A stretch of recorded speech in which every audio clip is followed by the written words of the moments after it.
My friends, this Shabbat, on the eve of Passover, is called Shabbat Hagadol, the Great Sabbath.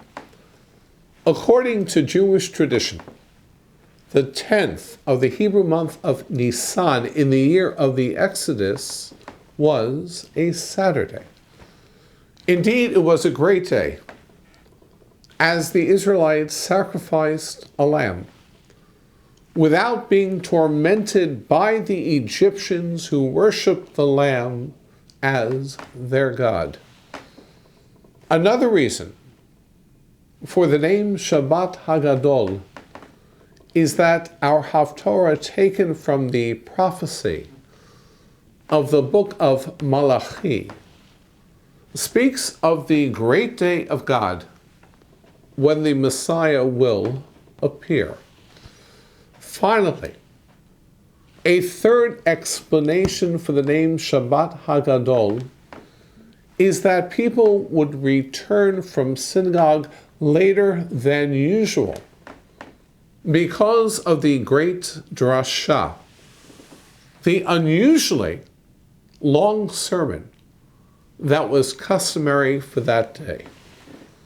Historically, only 2 occasions in the year was a rabbi required to preach to his community.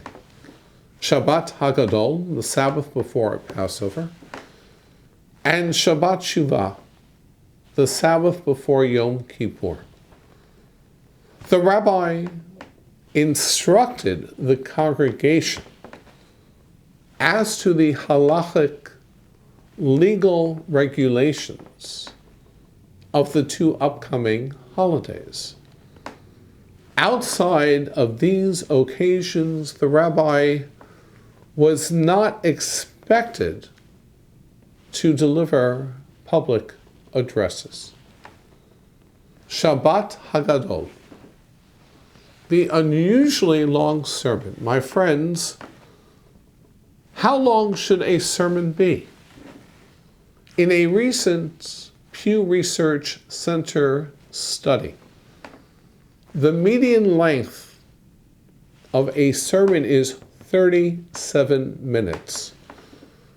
Catholic sermons just 14 minutes, 25 minutes in Protestant congregations, 39 minutes in evangelical congregations, and historically Black Protestant churches had by far the longest sermons, an average of 54 minutes. My cardinal rule: that a sermon, to be memorable, need not be eternal. A sermon is to reiterate the values and teachings of Jewish tradition, reflecting the milestones and crises, tensions and anxieties, hopes and aspirations of the community.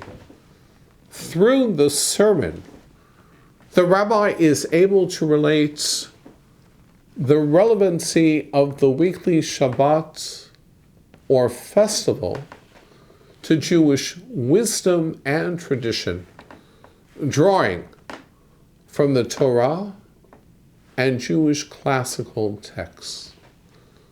Shabbat Hagadol, the great sermon, need not be long, protracted, or drawn out. A great sermon must be interesting, motivating, prepared, clear, and targeted. Truly, the great sermon must elevate the listener to a greater Jewish commitment. Shabbat Shalom.